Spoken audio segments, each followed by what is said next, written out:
You are back watching my channel, and today I'm joined by two friends who are very, very awesome industry folks in the tabletop role-playing game industry.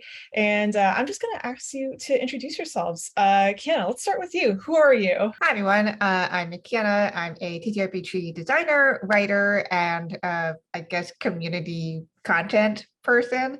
I wear many hats around the space, but I guess the most important one for right now is that I am one of the co-curators of the TTRPG Safety Toolkit, which is a free resource that helps make safety tools more accessible and approachable for people. And I guess that's a good segue over to Lauren. Hi, my name is Lauren. I'm a game designer and safety consultant, and the other co-curator of the TTRPG Safety Toolkit. Thank you so much for joining me today. And for those of you who are new to my channel, hi, I'm Banana. I'm the owner and co-founder of a small box board game and RPG publishing company called Game in a Curry. And I also write and produce and publish games in general, and also work for other companies making games. So to start, we're all here today to talk about safety tools, calibration tools. What are they? It's not necessarily like a new thing, but it is something that people are starting to talk about more. So I'm gonna throw it over to both of you and just like talk a little bit about like what are safety tools, what are calibration tools? Yeah, I think the most basic way that we talk about it is that when you play a game, you're there to have fun. And sometimes your game will take you to unexpected places where they become uncomfortable or possibly delve into realms of trauma or harm for the players. And so safety tools and calibration tools, consent tools, all of these are all there to just help make sure that you continue to have fun and you know how to navigate around those potentially difficult times or content. It's really just a way of, we talk about how we should all talk with each other at the table and be adults and make sure that we're all like having a good time. These are just like more formalized systems in place so that you know what the agreed upon procedures are for making sure everything stays fun. That's great. I have nothing to add. we've been having this conversation back and forth for several years now. Yeah. So what are some examples of some examples of like safety tools, calibration tools, consent tools, and like how do you use them? Well, the most commonly known ones in the space include Ron Edwards' lines and veils. Lines and veils being ways that you can establish at the beginning of a game and throughout what you want presented on the table, like what do you want to explore and what you don't want to explore at all, and what you maybe want to mention but not delve into. Also, the X card by John Stav is also great. That's also a very commonly used one, which also has delved into the O card by Kira McGran, and the N card, which has been developed outside of that as well.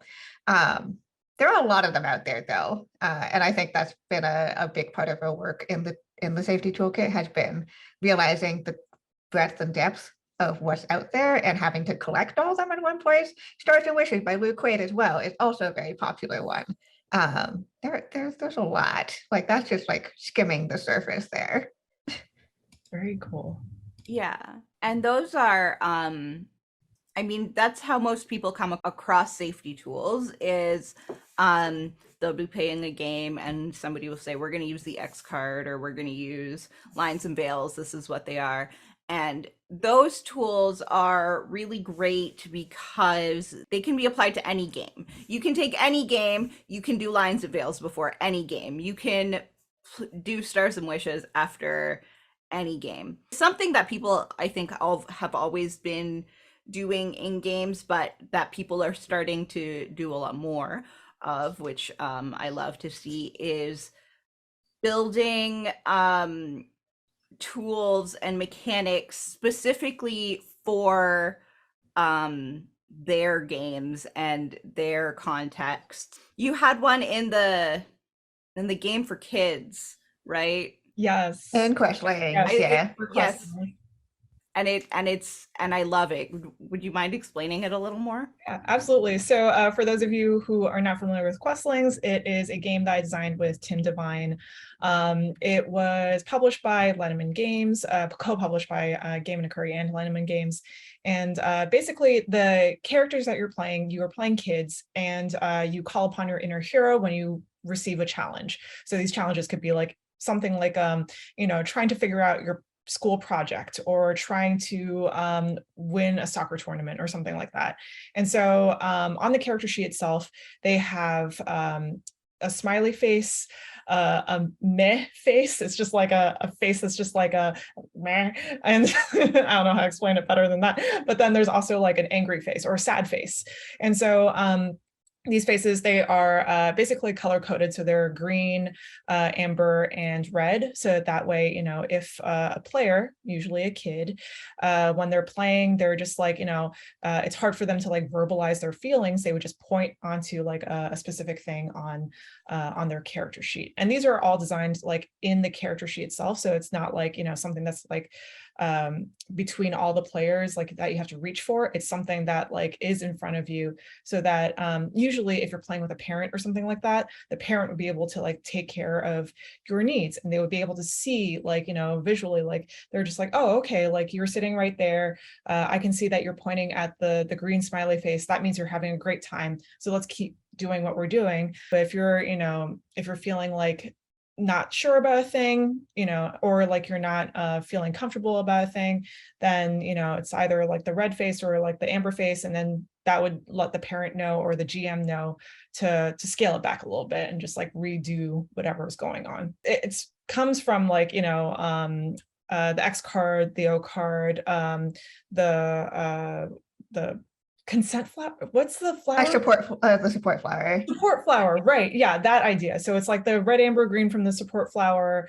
Yeah, all those tools, and we just basically built it into like our system. Yeah, and I think what I really like about the Questlings one is specifically, like the red and amber green. That's something that we all sort of understand as adults who know what driving is and all of that kind of stuff. And kids do have, like I played red light green light as a kid. Kids sort of have an understanding, but one of the things that I think is really geared specifically for child players is like that you put the faces on top of the colors, so that if some case, a kid might not understand a traffic light. They might not know what a yellow light is, they might not pay attention when their parents are driving, or they drive a school bus and they sit in the back or something.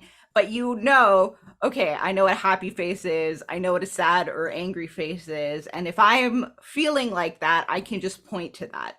And that is something that approaches the player where they are in the context of the game, which is, I think, something that is very useful for kind of like custom support tools, safety tools in a game, is that you can introduce it to people who maybe have never played a game before. And if you say, this is what the X card is, and they're like, why is it an X?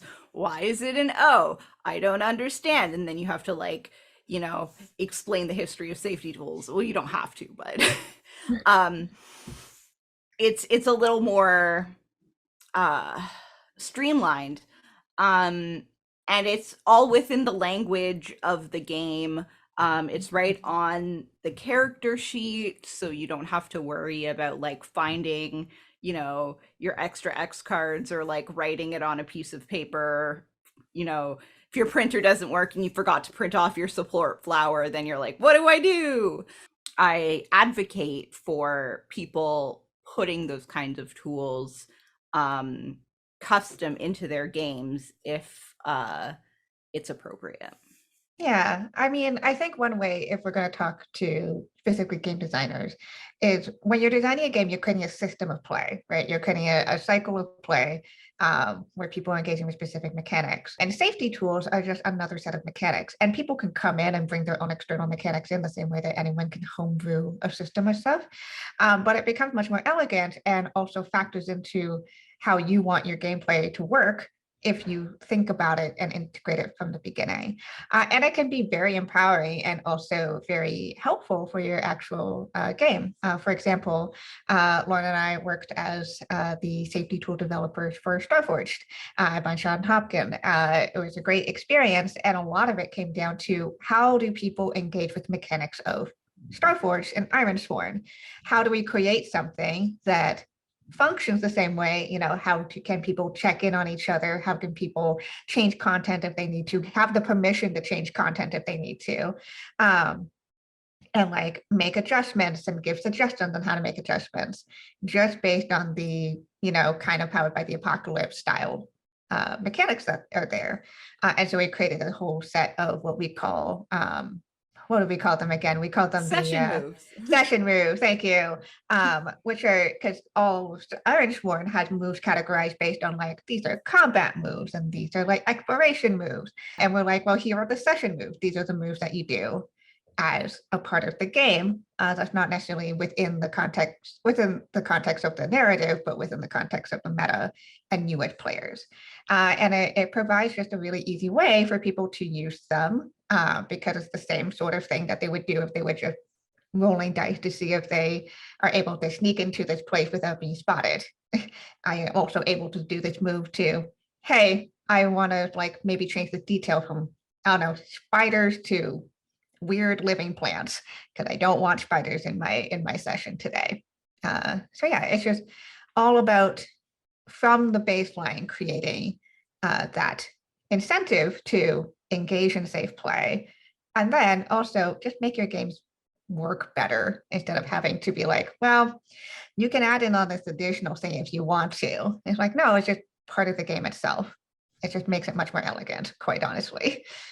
Awesome. It also, I think, demystifies the use. Like, one of the reasons we taught, we've been throwing out consent tools and safety tools and calibration tools is because people have different ideas about what the words that we use to describe these tools mean. And that's why, in your last video, Banana, you talked about how you preferred calibration tools over safety tools because it sounds a little bit less intense. And it's the same reason some people say support tools. And when you're talking to people who've maybe been playing for games a long time and have never used these tools, and you say, okay, we're going to put safety tools in their game, that implies that like their games before were not safe, which is not necessarily the case. But it can get sort of defensive, and in the same way, like adding something on. Whereas if we have session moves, and some of the session moves are about changing content that, people may find triggering or may find upsetting. But we also have session moves for like, okay, we've been playing for like an hour. Can we take a break? Can we, I really need to go to the bathroom, but I've been afraid to ask for the past 15 minutes. Or like, all right, we're sitting down to play. We haven't played in 2 weeks. Does anybody remember what happens? And by putting all of these moves in, it becomes part of the game loop, part of the flow. And so when you do have something where it's like, like a spider, oh, you see a giant spider and you go, oh, what if it was not a giant spider because I hate spiders? You feel a little bit less weird about doing all of that because, first of all, it's a rule in the game. It's something that it's not something that you're like imposing onto other people, but also you've been doing all of these other session moves, so it makes sense in the context to just kind of continue using this move and making something a little bit feel a little bit better for you. These are all some very, very good points. And I think it's really interesting for like anyone who's like designing their first game, or like anyone who's like designing their 20th game, right? What are some ways that I guess like designers can like integrate tools in? How do they make it like custom? Like where would you start if you were designing safety tools for a specific game? Like I said before, it's all about looking at the cycle of play and what the intentions of the game are. So for example, when we're looking at Starforge, we're looking at what is the gameplay loop. Like it's the gameplay loop is person wants to do a thing, person needs to look at what move fits that thing, person needs to roll or execute something, succeed, fail, or some range of that equals a different result, and then repeat. And also using oracles. So like there's a randomization of, hey, I don't know what the result's going to be, and I don't want to figure that out. So I'm going to pull from a deck of random prompts, and it will give me a thing. And so that kind of felt into this idea of like, okay, so where are the places where people can, where are the spots where people can have conversations about what they want from the game? So that's the setup, like the before the game, like that us figuring out, okay, let's do a game about, we're people in space, but we want to do something that has a lot of different people in it. It's kind of political. There's these factions and we're having to deal with all these factions. And then instead of, a super deserted place and we never meet another person in this game ever. And we go, okay, what about, is AI here? Like, are we talking about sentient AI? Are we talking about like non-sentient? Even just all that setup is built into the game now. Like it was part of Sean's vision, but we helped refine it to talk about what is everyone's expectations for tone, and what the general feel of the thing is. And that can be something that's built into your game very easily, and helps level set on everybody for what they're expecting. And that also includes safety stuff like, hey, I'm not super cool with kids being hurt in this game. And now we can just set that expectation right at the beginning. And then, looking at the core gameplay loop, looking at, okay, so where can people make adjustments, or where can we give people permission to feel like they can change a thing? Because as Lauren had mentioned before, like people feel weird about stepping in and going, I don't know how I feel about this. As people, we are conflict avoidant. We don't want to make a fuss. We don't want to seem like we're being a burden or troublesome. And so the more permission you can give to the players to do that, even if it's just saying it out loud, hey, if you don't like the result, you can overrule it. You are people. You are not the actual characters.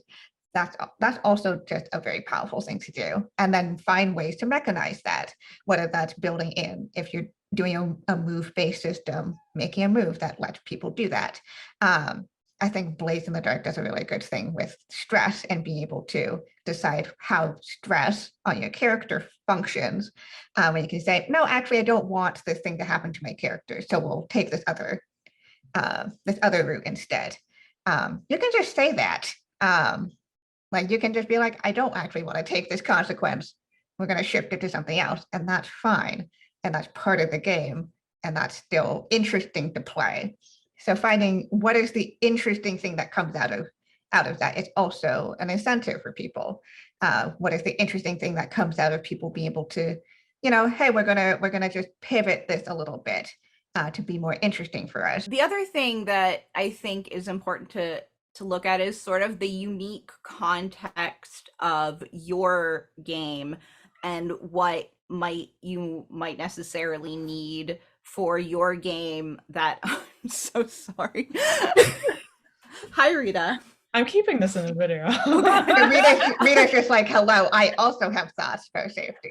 What are the unique contexts of your game that you might need sort of more or less or different? So for example, when we were talking about Starforged, it was really important to me, as somebody who writes and plays a lot of solo games, because one of the things that you can do with Starforged is play it by yourself without other people, is that I was playing a lot of solo games that were emotionally intense, as many solo games tend to be. And I started to realize that I was getting really, really uncomfortable with the content that I was engaging in, like the stuff that I was writing, the things that I was coming up with. And I didn't realize that until maybe it was a little bit too late, until I got through the whole, I got to a point in the game where I said, wow, I need to stop. And I stopped playing that game, and I've never played it again because it just got to a point that it was too far in the narrative that I was writing. And so I thought, okay, what do we do in a game? Like, how do we prevent that? How do we check in with ourselves? Because if you're in a game with other people and something's happening that you are uncomfortable with, and you may not realize that you're necessarily uncomfortable with it in the moment because of a variety of reasons, Kienna might be able to look at me and look at the concern on my face or the distress on my face and go, hey, are you okay? Like, do we need to keep going? And there are safety tools that work when you're playing with other people to be able to check in with people like that. But you don't have that as a solo player. So I had to figure out how to write in something, or we had to figure out how to write in something that would allow a person by themselves to check in with themselves and go like, okay, take a break, step back. Are we still cool with everything that's going on? Do we need to pivot? Or if we're playing a horror game is going to need a lot more protection ahead of time at the beginning of the game to kind of say, okay, what are people okay with? What are people not okay with? As opposed to like a more slice of life game that could potentially get into dark territory, but we're not expecting it. And so looking at the unique context of your game and saying, okay, where are things, like where could things go wrong? You're basically stress testing ahead of time to sort of say, where could things go wrong? Where could this be abused? Where could this go too far for something? And then trying to build something around it in the same way that like we put brakes into cars because we were like, wow, car go fast. How do we make it stop if we need to, you know? This video basically got sparked after like the video on LARP. And Lauren, you reached out to me and we, started chatting about like, hey, like, why don't we do a video together? And I do want to hear like all your opinions about like LARP culture, like, their safety mechanics, their calibration tools, the workshops that they use. And like, is there anything that we can learn from the tabletop realm of things? Like, can we learn from them, and how do we integrate like their tools into like the tabletop space? We've been seeing some overlap in this already, like in the history of tabletop safety tools. Like a lot of it's like, hey, so this actually comes from LARPing. We just adjusted it to a less physical space. And I think that's where like people think that safety tools in LARP are pretty easy to go through because you're physically doing a thing, like you're actually doing a combat, and you have a check-in like mechanic for that.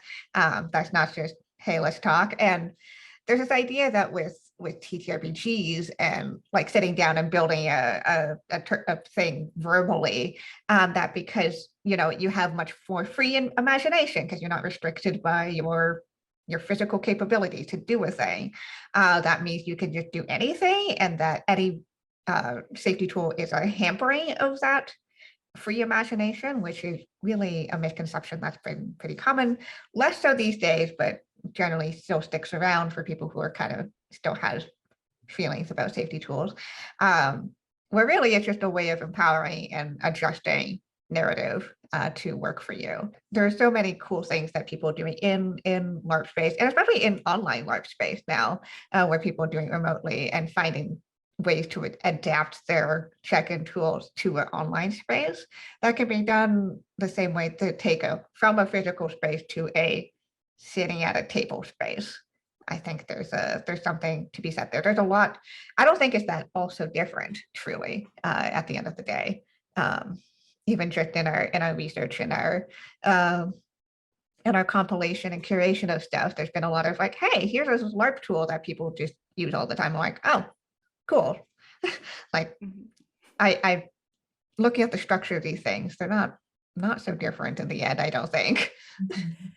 Yeah, one of the things I think I made a comment on the LARP video talking about the way that LARP has been really on top of safety tools and calibration tools, because when you are in a LARP, you are always embodying your character. You are always in character. You are doing stuff in character, and that puts you in a different headspace than if you were describing it in third person.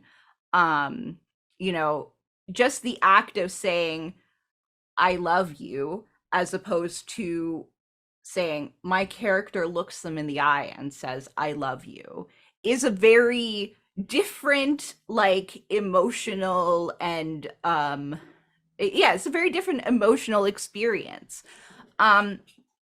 And so LARP has been really good about that. Like, when I was doing a lot of research into the concept of bleed, that I was like, I'm feeling these feelings after playing a game, you know, after a character died in a game that I was playing. And I was like, wow, I'm going through mourning. Like, what do I do?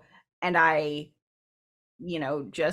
looked it up, and LARP was like, here's bleed, here how we deal with bleed. And I was like, thank you, LARP. But the thing is that when we sit down at a tabletop, or sit down to play a tabletop role-playing game, there are people who choose to play like they're embodying their character all the time. So even if they're not getting up and they're not moving around, they're still in character. They still play and describe their actions in first person. They talk to other characters as if they are that character that they're playing. And so that's why, like Kienna was saying, it's not that different, because a lot of people do sort of embody their character in similar ways. Why don't we try and design some safety tools, or one safety tool maybe for like a pretend game? Let's say we're making a game for the tabletop, something that maybe uses character sheets. Let's pretend that uses maybe a pool of D6s or something like that. And it's themed to sort of like a what we do in the shadows, sort of like tone, that kind of vibe. Like, where would you start? What do you think we should do in this scenario? So the first thing that comes to my mind, I haven't seen What We Do in the Shadows. I'm very sorry. So maybe, but the first thing that comes to my mind is that it's a vampire game. And so this is why I haven't seen What We Do in the Shadows. I don't know if they eat people, but like generally vampires eat people. So you're gonna have to think about that. When is that everybody, when they're playing this vampire game, you're going to have the question, okay, how do we deal with eating people? Do we eat people? Are these vampires that don't eat people, and they only eat, like, I don't know, aliens from outer space, or like, Are they vegetarian yeah, vampires? or they're vegetarian, you know? Or are we gonna like linger? Like, is it a core part of the experience that we really focus in on the experience of eating a person, or is it like, yeah, I just go in the back room Yeah. and I'll come back out later? Like, that's also a thing to think about. I And love it is that like, idea. and how far down the rabbit hole do you go about eating people? Like, if people start disappearing off the streets, like, are we then, you know, gonna have to hide from people who are like, stop murdering these people in the town? Or like, you know, what happens if you accidentally like eat your coworker? So all of these things can come up in a sort of vampire, even like an intense vampire game, but like also in a sort of more chill slice of life vampire. Like, oh no, you ate my coworker and I really needed him on this project. Oh, I'm really sorry, man. Like, I was just hungry, you know? So these are things that are going to constantly come up. So when you're designing a game, you might want to have some sort of calibration setting to figure out what this is. And maybe it's like you have different settings for people who like really want to like get into all of the gore and the blood of like and really describe this kind of stuff. Or maybe it's people that are maybe people are like, nah, we can just gloss over the fact that somebody's um being eaten. Or maybe it's like, no, these vampires they drink, what is that true blood in the books. They had like synthetic blood or whatever.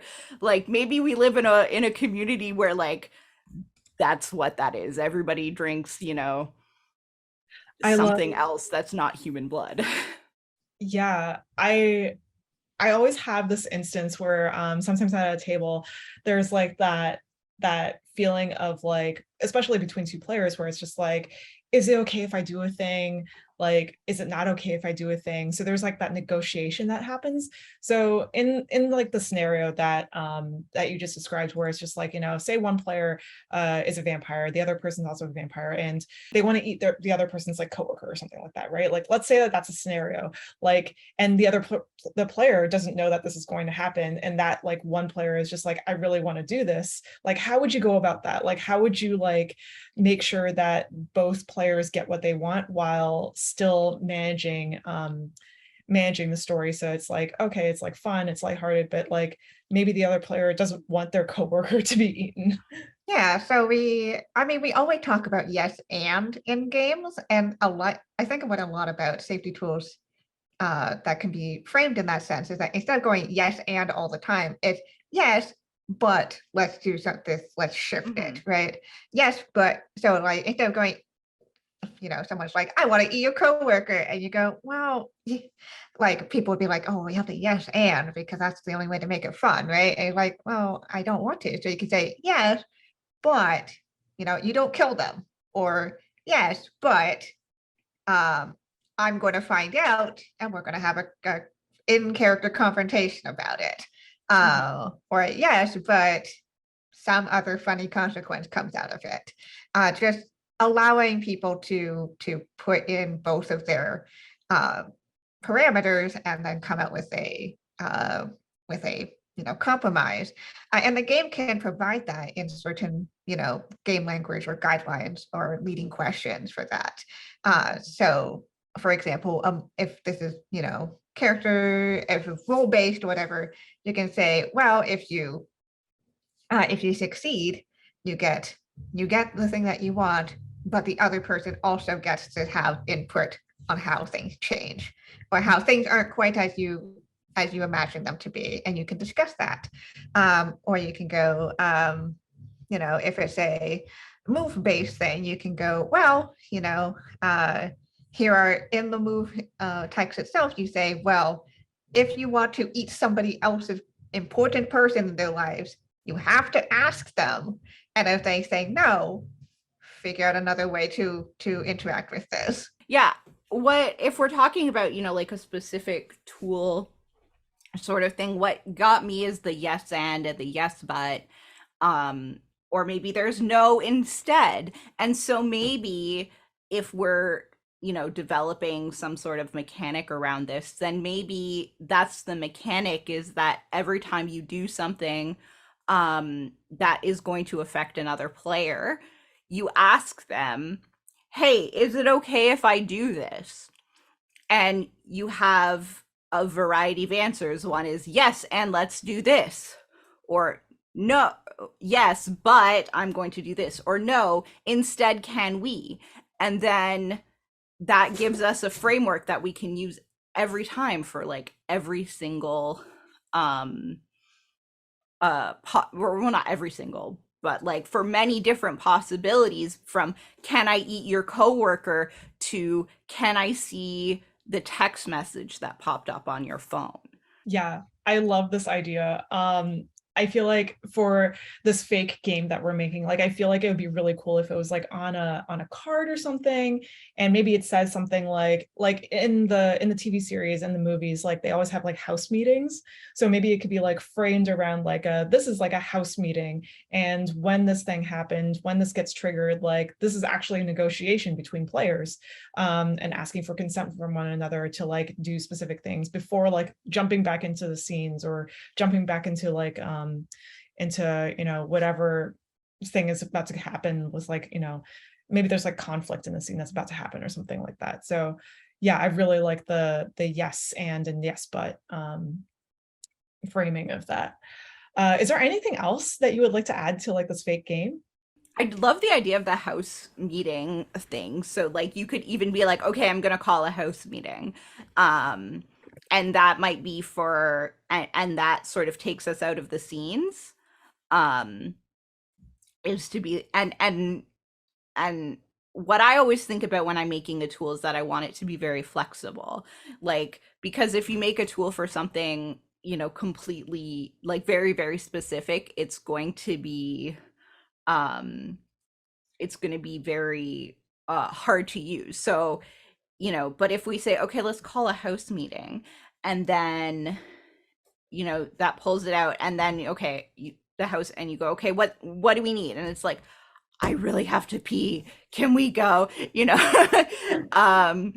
Or like, this is what I'm thinking about for this next scene. Can we talk about it beforehand? Just because I'm really, there's a big fight coming up, and can we just like check in with what we want to happen before this fight happens? I think that's really cool. And then it's sort of like put into the idea of, meeting with your roommates. And expanding beyond that, I think even just getting down to the core thing of like, hey, so are we eating, like how intensely are we eating people on this? Is like when you're setting up the game, the same way that you set up a game by explaining the rules and giving out sheets and explaining what the world is, you also go, all right, let's talk through, some truths about this setting, or about this scenario that we're playing. And that can be either free form, so people can just lines and veils, and it can just be like, like I kind of want to do this thing. Like I would like to veil people eating, like we know it happened, but we're not going to have a whole scene about people eating. We're just it's gonna happen in the back room. It happened, we know it's happening, but whatever. But you can also give more guidance there. And that's kind of what I would do, is I would present the options of like, hello, here's like a checklist of the usual type of content that you're going to be coming up with here. So like, even stuff like toilet humor, like, do I want a bunch of toilet humor in this? Yes, and it's just a little bit, or no, thank you, right? And just even having that as like a bit of guidance for that conversation is very helpful. So for example, we're talking about people eating, we can go, yes, we all eat people, and it's just a regular day of our lives, and like, it's not a big deal. Or yes, we eat people, but it's actually kind of a big deal. We always have to talk about it because it's impacts our ability to function in the world. But it's like, well, no, actually, we don't eat people. We eat, I don't know, blood bags, or we eat blood, fake blood, or, animal blood. And it's like, no, or no, we don't eat blood at all. And this is a choice we're making. And by providing that guidance, you're able to also, as designers, think about those different possibilities when you're designing the rest of the game, and go, okay, if someone playing a game with this, level of, yes, we eat people and it's just super casual, versus a group that's saying, no, we don't eat people at all. How can you design the game so that it's functionally satisfying for both extreme ends of that? So it makes you think a little bit more intentionally about it, and also makes it a lot easier for your group to set those expectations right at the beginning.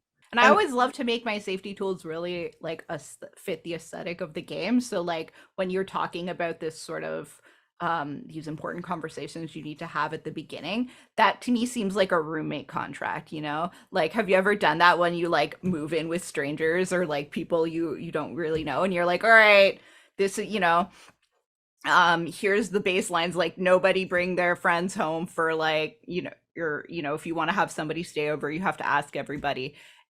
and you could call it like, you could call it your roommate contract, and your roommate contract is like, oh, we only eat people like, but in private. And that's sort of like both normalizing it and also making it important. And if you wanted to, like, you could have a handout that's, you know, says sort of roommate contract, and it looks like something that you'd pin on your fridge. And you could write down all of the things you want to keep in mind as you sort of keep playing. I love this idea of a roommate contract and like a checklist. Like, I feel like, have you all ever played Lady Blackbird? Yeah. So I love games where you get to actually do the world building, right? Like at the very beginning, you get to do like all the world building. And I feel like this, it's like, it's not just calibration tools and safety tools. It's also a part of world building. It's also a part of immersiveness. And it's also a part of just like making everyone feel like their story is being heard.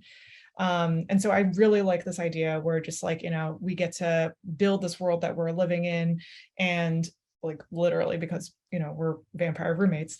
And also like this idea of like, you know, maybe there are specific holidays that are very like vampire heavy, and like that's why we have to like make people eating like, you know, a really big deal. Or maybe we just don't really care about it, like we don't, you know, care about our vampiric traditions anymore, and that's why we don't eat people like in front of everyone. I grew up as a vampire, but I don't really practice anymore. Like, Yeah, exactly. Thank you so much for talking to me about this and like creating some safety tools with me. Is there anything else you want to like talk about before we close off? I think at the end of the day, like for players, for designers, anybody, when you're looking at safety tools, just think of it as another way for people to engage with your game and have fun with it, and like facilitate this table culture of like care and like respecting each other and enjoying each other's company, because games are supposed to be fun. And like, yes, talking about safety stuff is kind of serious business, but you know, at the end of the day, it all functions towards a better gameplay experience. And so really just, even if it's just saying, hey, we like what the X card does, we encourage you to use it, even that's just the first step. But we really do think that if you have the chance to think about it and implement it, think about what specifically can you do for your own game that works best for what your gameplay loop is, what your intentions are, what your context is, and just have it built in and ready to go. And it'll make your experiences better. I promise you. yeah, I mean, if we talk about LARP and tabletop as like collaborative storytelling, these sort of tools um, just make things more collaborative. And instead of thinking about it, like what you were saying, instead of thinking about it clearly as like, okay, how are you going to deal with the level of gore, you're also making world building choices through that, and viewing it through that lens of like, okay, how are we going to create our own world that is maybe different from the what we do in the shadows world, or maybe even different than you know, uh what the setting writer originally thought of, is like fun and interesting, and that's why we play these sort of games. So all being able to enable that in the way that you write the game is actually pretty cool and fun. Yeah, definitely. I'm like all about this like vampire roommate contract now. Like I want to make this game. This sounds amazing. Thank you both so much for chatting with me and being on my channel. Where can we all find you on social media, or do you have any websites or work that you're doing right now? Let's start with Kienna.